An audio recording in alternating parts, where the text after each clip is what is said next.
And welcome back. Common Justice is at the forefront of developing non-incarceration solutions, transforming the lives of victims and promoting racial unity.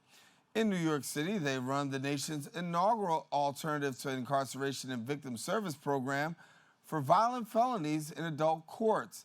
And joining me now is Common Justice Assistant Director of Outreach, Craig Shepard, and then Director of Training, RJ Maccani. And thank you both for joining us.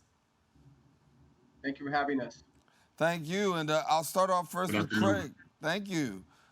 Craig, you're the Director of Outreach. And so when we talk about outreach, talk about the work that you're doing within the community. Absolutely. Thank you. Just want to clarify, I'm the Assistant Director of Outreach. Haven't Okay. gotten that quite far yet. I'm sorry. I But do our have that. I do have that here, and I made the mistake. My bad. No worries, but our outreach in the Bronx specifically, because we do work across three boroughs in New York, Manhattan, Brooklyn, and the Bronx, but our outreach efforts in the Bronx are particularly unique to the community. At this point, we're engaged in consistent outreach around case referral with the District Attorney's Office, District Attorney Darcel Clark's office, as well as defense attorneys.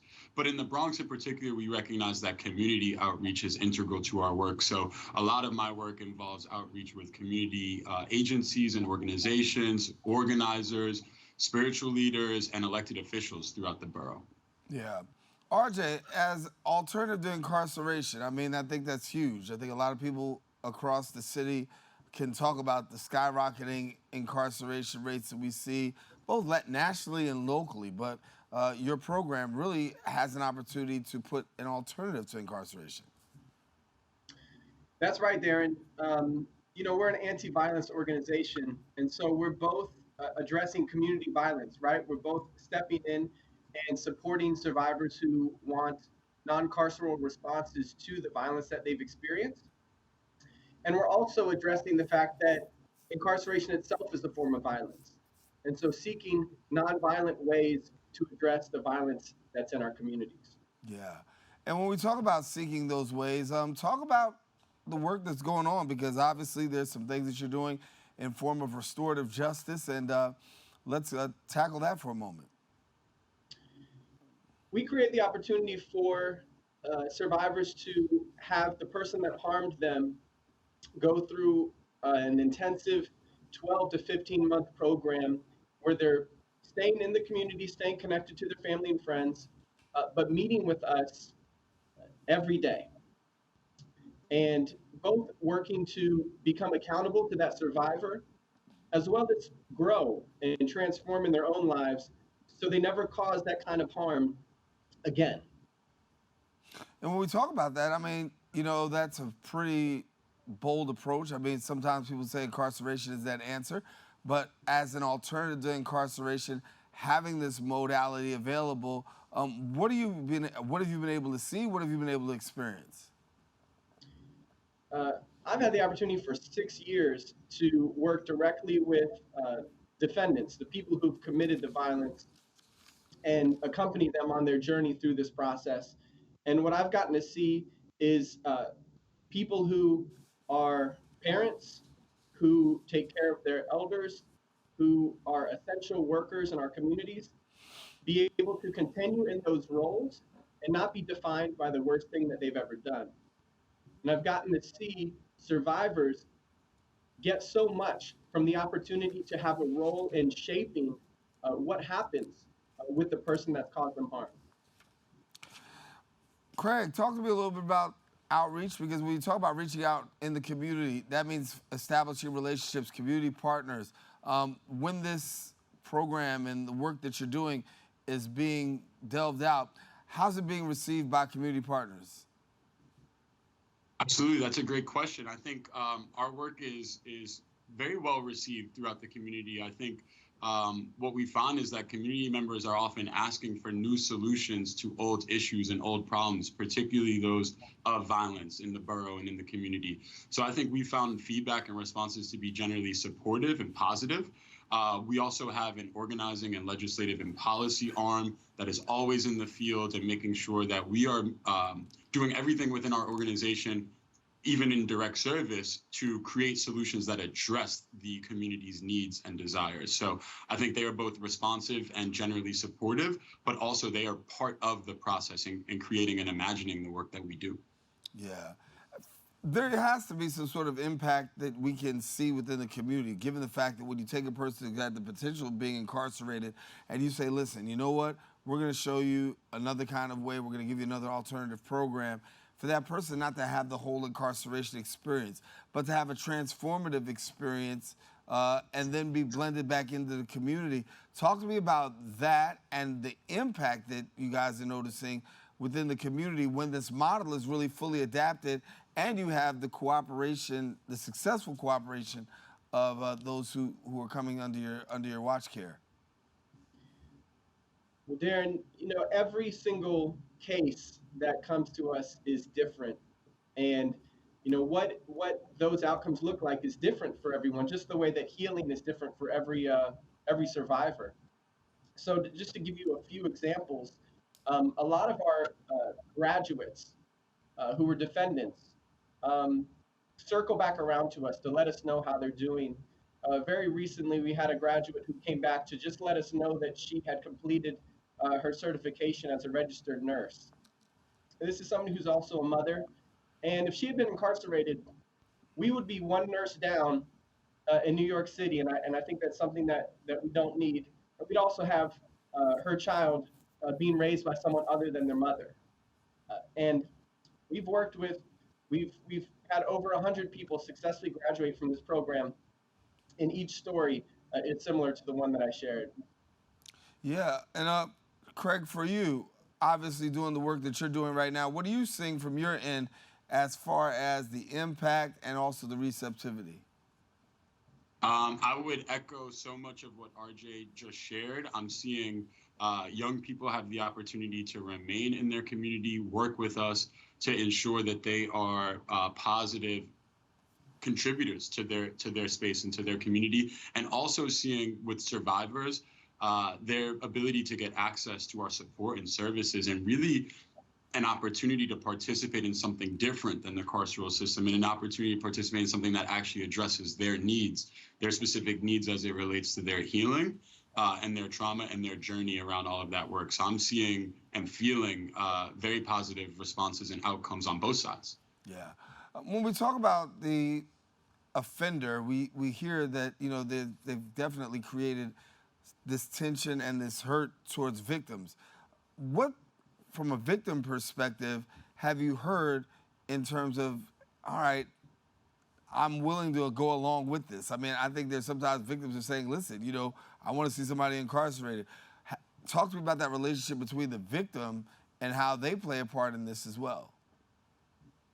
We find in outreach specifically is that most often, unfortunately, we're some of the first people to actually reach out to survivors, and we try not to use the word victim here, really empower our people. What we find is a lot of our survivors, we're the first people to ask them what they want to actually see happen to the other person, rather than being told outcomes, actually asking them what they want to see the outcome be, and actually getting them involved in imagining and building that outcome. And also, we find that sometimes we're the first people to actually ask them, maybe outside of their closest loved ones, what they've gone through and how that has actually impacted their lives.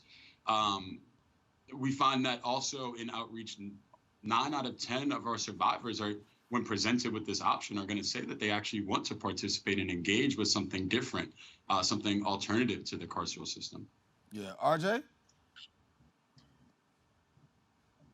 I've gotten the opportunity to be in a lot of circles with, we use these terms, responsible parties and harm parties, right? Our responsible parties are the people that are responsible for the harm that brings us to that circle. Our harm parties are the people that were harmed in that incident. And I've gotten to be in circles of responsible parties and harm parties, and I've gotten to see harm parties actually get real answers on this day, which is something that so many survivors want answers to and often don't get going through the standard court system. I've gotten to see survivors shape the agreements that come out of that circle and really get to say, here's what I want to see from you, this person that hurt me, to make things as right as possible. I know you can't go back in time, and undo what you did, but here's what you can do today to make things as right as possible with me.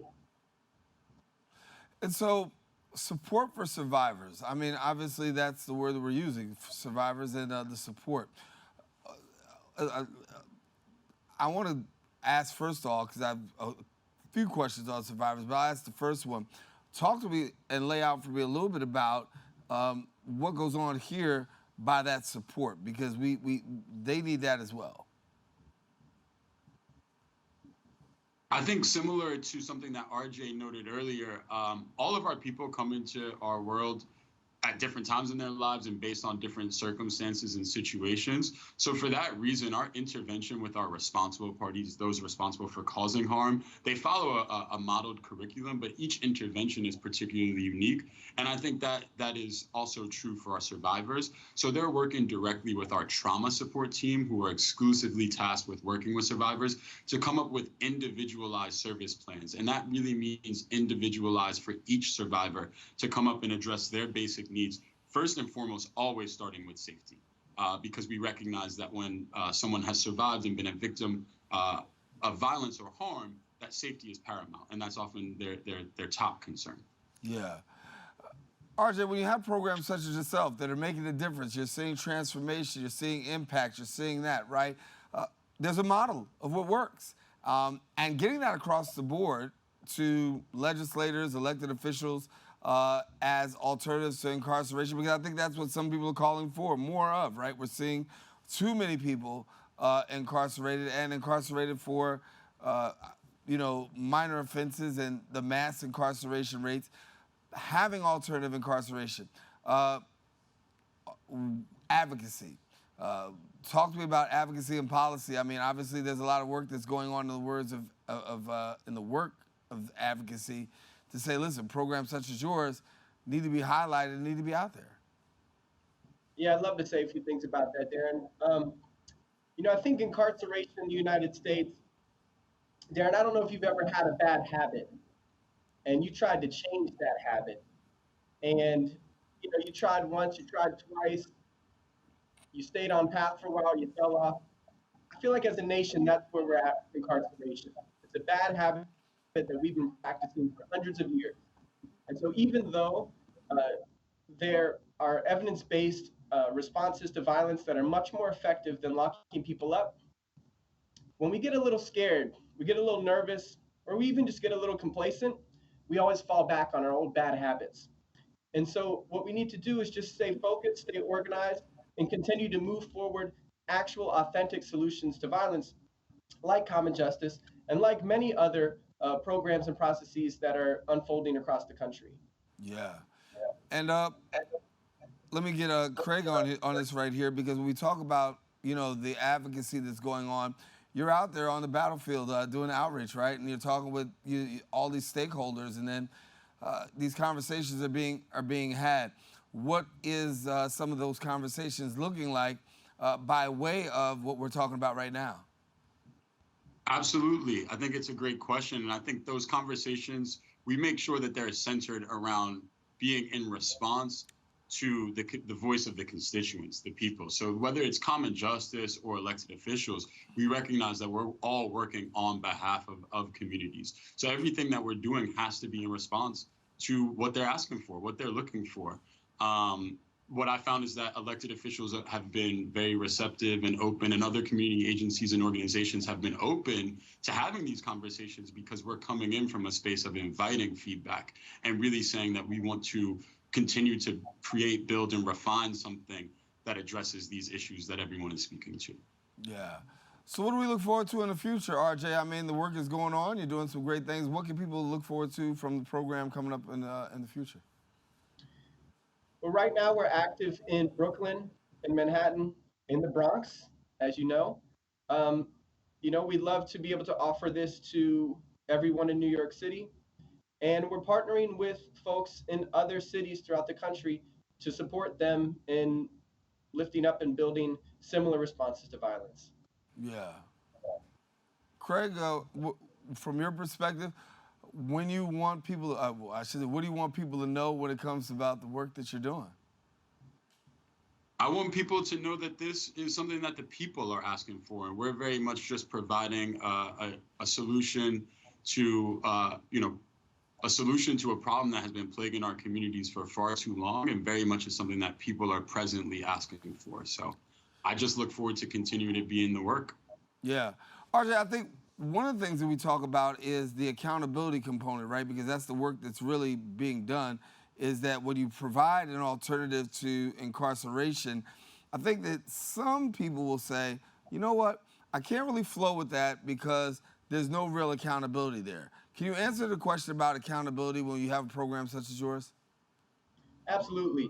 There's a big difference between accountability and punishment, right? And I think a lot of times people get confused around that because we don't have a lot of opportunities to learn about accountability in our lives. We see a lot of punishment. Punishment's a passive experience.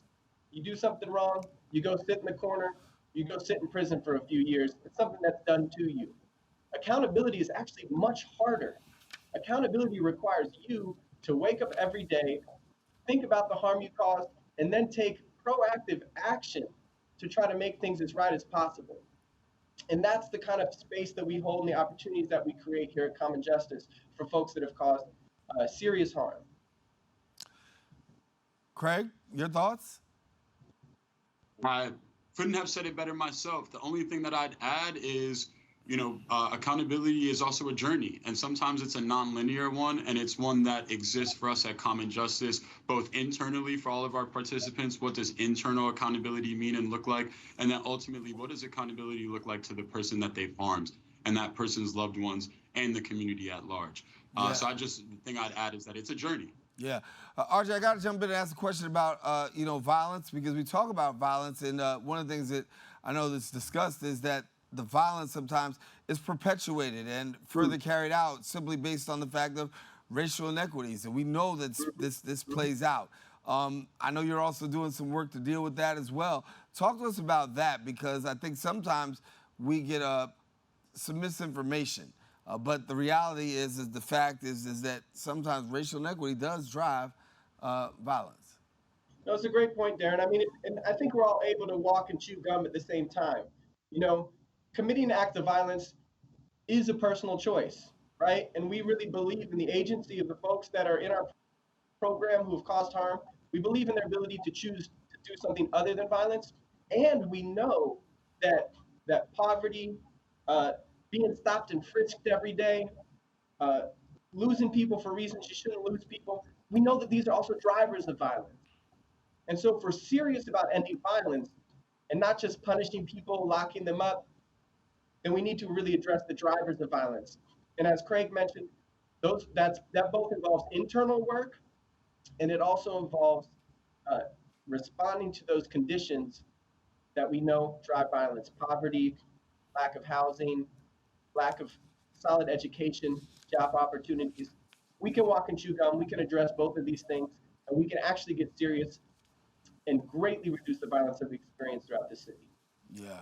What should we be paying attention to right now? Because when we're having these conversations out there, obviously there's legislation to pay attention to. There's other things that we should be paying attention to. RJ, what are some of the things we should keep our eyes on that can further enhance some of the work that you got going on? Well, I think each of us play a role in our family lives, in our workplaces, and I would encourage everyone that's watching, listening in, to really think about what can I do where I stand and where I work to seek non-punishment-based responses, non-carceral-based responses. How can I contribute to this? And how might I be able to be one of those voices that Craig was speaking to from the community that's really speaking up and saying, hey, we want this and we want more of it? Yeah. I mean, wanting more of it is certainly what I think the community is calling for, because we do want to see an end to mass incarceration. Don't get me wrong. I think that everybody says the people that need to be held accountable need to be held accountable, and the people who need to be punished need to be punished. However, there are some people who need punishment through accountability, and I think that's one of the things that we're talking about right here, is how a program can actually offer somebody an alternative to incarceration and what that does. Because, as you said, you don't want to be defined by the worst mistake that you make, but there's so many people who are defined, and we know that once you go down that path of being defined, changing people's opinions and or perceptions is a huge uphill battle. I see both of you shaking your head. I'll let you give your thought and elaboration. I'll start first with Craig. Oh no, sorry. I was waiting for a question. I was gonna offer up an amen. You know, we also recognize those drivers of violence that RJ just named, and that list goes on. And that list, unfortunately, we know also affects and impacts specific populations. I think beyond that, everything that you just touched on about the impacts of actually having a criminal record, especially a felony record, is also legitimate. So I was just nodding in agreement and affirmation. Yeah. RJ, talk to me a little bit about, we know mental illness can sometimes be a part. Mental health is also a part of what we're seeing. How are we able to address the issue of mental health when it comes to sometimes this issue of incarceration? Yeah, mental health response is definitely an area that is not best treated through heightened policing and incarceration. Um, I feel like it's something that we shouldn't even have to argue, and yet here we are again. It's a bad habit. We continue to lean on policing and incarceration to respond to any sort of social problem. And what we know is that folks that are going through a mental health crisis that may need support are best supported both by supportive people that are already in their networks, their families and community, and specialists, workers who know how to respond to those particular situations. Yeah.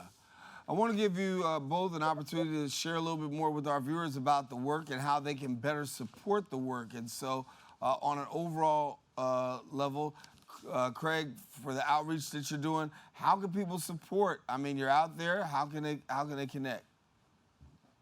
Absolutely. Thank you for asking, and thank you for this opportunity.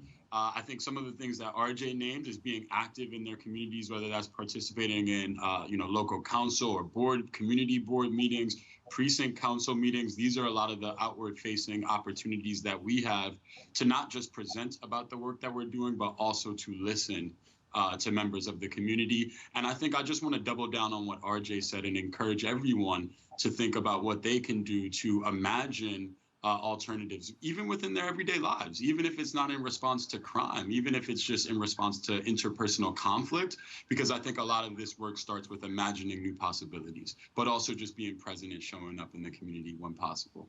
Yeah. And RJ, yourself, let's get there and talk a little bit about any upcoming plans you might have. Well, Daren, I'd be remiss to say that if I didn't say that we were hiring. So if you're listening to this, you're watching this, and you think, you know what, I think I might want to do that kind of work, go to commonjustice.org, see our open positions, see if there's work you want to do. If you want to be more active around the legislative piece, check out our fair access to victim compensation policy that we're moving in the state and get involved in that campaign. There's a lot of ways to plug in through our website, and I want to encourage folks to go check it out and also look for us on social media. Yeah. Where do we find you on social media? Oh man, I'm an ex-Enio, Daren. I'm a little too old to really be talking about social media in that depth. But I know we got Facebook. Pretty sure we got Instagram. Look for it, Common Justice. We're probably tweeting. I'm not on Twitter. Oh, don't worry, I got it. My producers got it for me, so don't worry. We got you hooked up. Listen, I understand. Everybody doesn't know, but yeah, we are Common Justice. That's what you can find them at on Facebook. So we can definitely do that. I feel you, RJ. There's some people say, look, listen. Let the kids and grandkids handle that. That's not me. I got you. There you go, Daren. Craig, for you, as again with the work that you're doing. Speak to those persons that you might be, who could be potential stakeholders. What would you want them to know before we go? What I would want them to know is that possibilities are endless. And I think that we need to do better to break out of some of these bad habits, but that it starts with us all. It starts with us building this foundation and being in conversation and just recognizing that this is a solution. It is not the one-size-fits-all solution to all of the problems and issues that plague the community, but it's one that I really want to be in conversation about. I really invite people to learn and dig deeper into the world and work of restorative justice and transformative justice, both of which exist outside of common justice and have existed prior to common justice. So I just encourage people to be informed, be involved, ask questions, and really use your imagination because the possibilities are endless. Yeah, I'm gonna give you both 30 seconds each. Talk to me a little bit about why you got involved in the work. 30 seconds each. Go ahead. I can go first. I'm a survivor of violence, also committed harm in my life, and I think that we all deserve the opportunity to both get real justice and to give real justice. I'll leave it at that. All righty, Craig? I'm involved as, you know, I think I came into this work as somebody who considered themselves directly impacted, but I've stayed in this work because I truly believe in it. All right. Well, that about ends it for us, man. I mean, I want to let you know, I thank you guys for being with us and really sharing. Common Justice is an organization that's doing some great work for alternatives to incarceration. I think you guys have really elevated the conversation that it's really necessary for us to think about alternatives to incarceration, because it's very easy to just, you know, you just can't legislate by and fix the problem just by saying we're going to throw everybody in jail. Everybody doesn't need to be in jail. People just need help sometimes. There are some people that need to go to jail, don't get me wrong. Don't send me emails home. People don't need, yes, there's some people that need to go to jail, but everybody doesn't have to go to jail, and that's what you're working towards. So, RJ, Craig, thank you so much for the work that you're doing. Thank you, Darren. Thank you, Darren. All righty.